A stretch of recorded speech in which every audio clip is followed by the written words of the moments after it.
Sejam muito bem-vindos, meus caros, e no dia de ontem na SIC Notícias a imigração voltou a ser tema entre Catarina Martins e Cecília Meirelles. Cecília Meirelles fez aqui um comentário que eu achei bastante pertinente e que eu acho que tinha que ser mencionado até a propósito também das eleições na Alemanha, que eu acho que não podem deixar indiferentes nenhum europeu, e eu venho mostrar-vos este comentário de Cecília Meirelles, que anteriormente já tinha feito alguns comentários que não estão tão alinhados com aquilo que eu penso, e aliás acho que de certa forma até foram um bocadinho desagradáveis nessa direção, mas a liberdade de expressão é assim, e às vezes mesmo a Cecília Meirelles e o Miguel Morgado e pessoas que eu aprecio a comentar dizem coisas com as quais eu não concordo e faz parte, e é assim que a vida funciona. E portanto vamos ver este comentário de Cecília Meirelles, que eu acho que é muito pertinente, as reações de Catarina Martins, que eu acho que são espetaculares, e fazer também nós alguns comentários. Vamos então ouvir.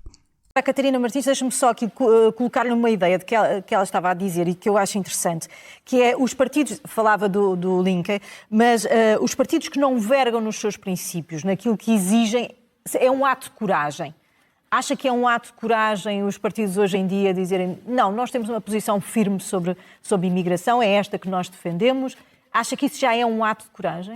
Eu acho que não vergar nos princípios é sempre um ato de coragem. Agora, os princípios não são todos iguais, não são iguais uns aos outros, não é? Isso nós podemos dizer de todos os grandes ditadores do mundo, dizer que eles não vergaram nos princípios. Isso só por si... Não, nós, Europa. O problema está nos princípios que cada um possa ter, não está no problema de não vergar. Na questão da imigração, eu acho que o problema é um bocadinho mais profundo que isso.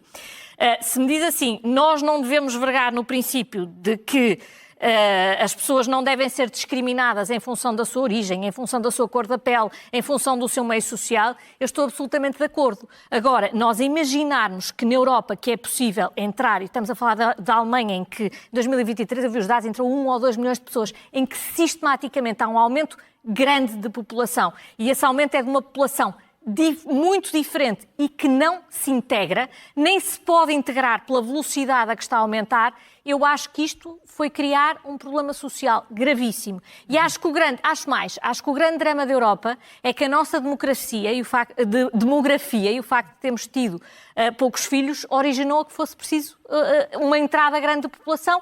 E isto está a gerar um problema social grave. Bom, meus caros, esta foi a intervenção de Cecília Meirelles. Eu, de um modo geral, concordo, à exceção do último ponto, mas eu acho que é significativo e que tem muito bom senso nessa questão. A Catarina Martins, como vocês repararam, segundo os arzinhos dela, não achou muita piada. Mas bom, sobre esta questão, a Catarina Martins, antes deste comentário de Cecília Meirelles, dizia que a esquerda, nomeadamente na Alemanha, por não vergar e por não entregar os seus princípios, são gente muito corajosa.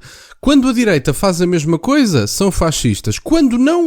Quando aliás até verga alguns princípios, nomeadamente Luís Montenegro, são pessoas que ninguém sabe o que são. Portanto, é para vocês verem como não há forma de conjugar aquilo que a esquerda diz com aquilo que é aceitável do ponto de vista da agenda mediática. A esquerda vai sempre falar mal dos partidos de direita, vai sempre dizer que são fascistas. Esta tática não é uma novidade, basta vocês verem alguma da mídia, nem que seja escrita, da altura. Ronald Reagan, por exemplo, já era apelidado de extremista e, portanto, não é propriamente uma novidade. Não era de extremista, acho que era de fascista ou alguma coisa do género. E, portanto, quer dizer, isto não é propriamente uma novidade. Isto foi a tática da esquerda toda a vida. Nós podemos olhar para vários exemplos de que a democracia vai acabar, diziam eles. Mas passaram-se mandatos e a democracia várias vezes não ia acabando, nunca ia acabando. Passou-se o primeiro mandato de Donald Trump, que ele ia ser um ditador que acabava com a democracia, não acabou com a democracia, ainda tivemos o Joe Biden como presidente. E agora o Donald Trump vai acabar o seu segundo mandato e a democracia vai se manter. Só que vai objetivamente ter contornos diferentes do que tinha até agora, porque estava a ser gerida por progressistas e agora, como manda a democracia, quem ganhou as eleições não são pessoas progressistas. E, portanto, vão ter que lidar um bocadinho com o assunto, a coisa é assim que funciona. Sobre a questão da integração, há objetivamente pessoas que não se têm integrado e que não fazem questão de se integrar. E para essas pessoas há apenas um caminho. A rua, a porta da rua é o único caminho, é tão simples como isso. E eu acho que na questão da imigração há 2 pontos que nós temos que apontar. Número 1, a imigração, mesmo que seja legal e por várias pessoas que possam vir e que até venham trabalhar e cumprir, se de hoje para amanhã vierem 50 milhões de pessoas, que isto obviamente hiperbolizando, mas que venham 50 milhões de pessoas que venham cumprir e trabalhar, nós não as podemos aceitar todas. E portanto, objetivamente, aliás, 50 milhões de pessoas não podemos aceitar a grande maioria. Mas se formos formos honestos sobre o assunto, tem que haver um limite quantitativo e também qualitativo, diga-se de passagem. Quantitativo por uma simples razão: não podemos acolher toda a gente. Eu acho que se alguém partir do princípio oposto, estará errado. Quer dizer, alguém que vos diga que pode acolher toda a gente está a partir de uma falácia, diga-se de passagem. E qualitativo, o que é que eu digo? Não estou a falar da qualidade étnica, racial, que é o que esta gente vai puxar logo. Olhem, em primeiro lugar é a qualidade das qualificações, que é, e essa qualidade é medida pelas necessidades económicas do país. Portanto, qualitativamente, proximidade cultural, qualificações do ponto de vista do que é necessário ao país, depois cada país terá as suas necessidades no mercado de trabalho, são estas questões, e depois é a questão também que não tem muito a ver, mas acaba por ter a ver, porque é a emigração, é a nossa capacidade de reter os nossos jovens. Enquanto nós não tivermos capacidade de reter os nossos jovens, nós não temos que estar a priorizar a chegada de imigrantes. E, portanto, por um lado, sim, concordo, obviamente, a imigração sempre existiu, vai continuar a existir. Agora, uma coisa é a imigração para setores específicos da economia, de pessoas que se adaptam, que aprendem a língua e que não vêm para aqui impor os seus costumes. Outra coisa completamente diferente é uma invasão completa do continente europeu, impulsionada pelos políticos e pelos empresários, diga-se de passagem, porque os empresários que derem emprego a imigrantes ilegais a ganharem salários semi-escravos em detrimento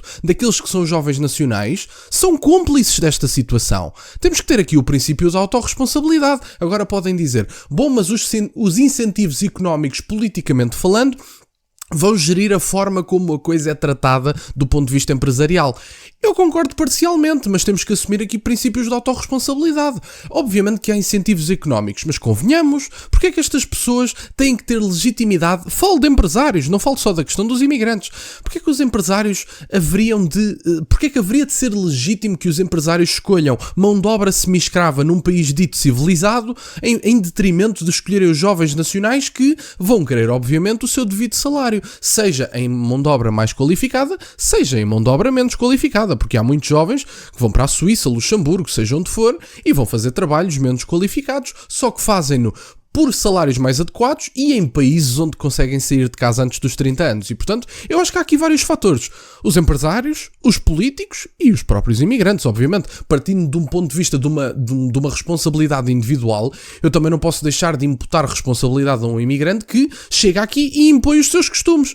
Vamos lá ver uma coisa, chegar aqui numa situação criada pelos políticos é uma coisa, chegar aqui e impor os seus costumes, lamento imenso, estamos a falar de algo que é responsabilidade individual. E, portanto, há aqui três esferas, a política, a empresarial e os próprios imigrantes, obviamente. Portanto, proporção, necessidades económicas, manutenção da identidade. Eu não aceito uma imigração que seja de tal forma em grandes quantidades que venha a diluir a identidade nacional, que venha a acabar com o nosso modus vivendi, por assim dizer. Portanto, não é aceitável. Há aqui vários pontos que têm que ser medidos e culpas que têm que ser distribuídas. As culpas eu acho que está mais ou menos claro para toda a gente. Empresários, políticos e até os próprios imigrantes na circunstância de imporem os seus costumes. Soluções, no meu entender, há muitas pessoas que têm que sair, isso é demasiado óbvio, no meu entender. Incentivar a retenção dos jovens, nomeadamente dando-lhes soluções para a crise da habitação, incentivando-os a ter filhos para reverter a situação demográfica. Olha, ainda hoje no segundo canal falei de medidas de Viktor Orbán. Ele neste momento aplica 6% do PIB da Hungria para tratar de políticas familiares. Isso está a ter uns resultados relativamente modestos, não são espetaculares, mas são, sem dúvida nenhuma, muito melhores do que qualquer país a nível europeu, de um modo geral. E, portanto, querem um exemplo, 6% do PIB aplicado a políticas familiares, nomeadamente isenção de impostos a pessoas que tenham mais de 4 filhos ou 4 filhos, agora já se vai estender a mais pessoas, um incentivo à natalidade, nomeadamente nessa diminuição de impostos, na questão das licenças de parentalidade e tudo mais. E, portanto, há aqui vários incentivos. Querem exemplos? Vejam o programa de Viktor Orbán para esses exemplos. 6% do PIB da Hungria neste momento é aplicado à situação para a resolução do problema da demografia. Não se importam pessoas para resolver o problema dos nacionais. As pessoas resolvem os problemas dos nacionais e têm que ser consequentes sobre as suas próprias ações. E, portanto, para terminar o vídeo, eu acho que a questão aqui é muito simples e até refletindo sobre o comentário da Cecília Meirelles, há culpas a atribuir, políticas, empresariais e aos próprios imigrantes em certa medida, não em tudo. Obviamente que se entraram num regime completamente leviano, a culpa não é dos próprios, é dos políticos. Mas se através dessa entrada depois vierem impor os seus costumes, aí já têm um grau de culpa, obviamente. Depois, da questão da atribuição de culpa, as soluções, a saída de imensa gente, há imensa gente que tem que sair, e não é por se comportarem bem que têm obrigatoriamente que ficar, quer dizer, se agora de hoje para amanhã vierem 50 milhões de pessoas e se comportarem todas bem, ficam todas. Não é o caso. Portanto, imigração controlada não só na medida da qualidade do ponto de vista de qualificações, obviamente, não estou a falar de qualidades étnicas nem raciais, não é nada disso. Estou a falar de qualificações e também do ponto de vista da quantidade também tem que ser visto e revisto e, aliás, não é trazer pessoas de outros países para tratar dos problemas demográficos. Portanto, há vários problemas a resolver. A saída de várias pessoas, definir exatamente quais é que são as necessidades empresariais e de forma também a que não haja uma diluição da identidade nacional, juntar estas duas questões que eu acho que são importantes, necessidades económicas e identidade nacional, e depois a questão da demografia, resolvermos a demografia com os nossos jovens, incentivando-os a ficar, resolvendo a crise da habitação e também dando-lhes condições para que os próprios sejam pais e mães, possam constituir família, nomeadamente tendo um esforço financeiro nessa direção, do ponto de vista do Estado, que eu acho que faz todo o sentido. Em vez de andarmos a sustentar pessoas que muitas vezes vêm à televisão dizer que 590 euros de subsídio é pouco porque têm uma família e têm rendas para pagar, bom, é uma questão de começarmos a direcionar políticas públicas para incentivar a natalidade. Eu acho que Vítor Orbán tem N de exemplos, posso até deixar na descrição alguns desses exemplos, e portanto eu acho que é um bocadinho por aqui. Culpas atribuídas, soluções propostas, digamos assim, e a coisa é um bocadinho por aqui. Gostei imenso do comentário de Cecília Meirelles, à exceção ali de uma discordância que tive, mas faz parte, e portanto era isto que eu tinha para partilhar no dia de hoje. A Cecília Meirelles, como todos sabem, já pisou ali, já meteu ali o pé na poça em alguns comentários, que eu reconheci que não foram adequados, no meu entender, que vale o que vale. A senhora tem todo o direito à sua liberdade de expressão, mas se fosse Catarina Martins no meu lugar a fazer este comentário, eu diria que Cecília Meirelles é uma fascista que deveria ser silenciada porque não concordam as duas. Eu, no caso, discordei de Cecília Meirelles no passado, continuarei a discordar, concordamos discordando, como se costuma dizer, como dizem os americanos, e portanto é um bocadinho por aqui. Espero que tenham gostado deste vídeo, agradeço-vos imenso que estejam desse lado, peço-vos só gostem deste vídeo e que subscrevam o canal, tem as minhas redes sociais e o MBA na descrição, para o caso de quererem fazer alguma doação, e nunca se esqueçam, meus caros, questionem tudo. Até à próxima.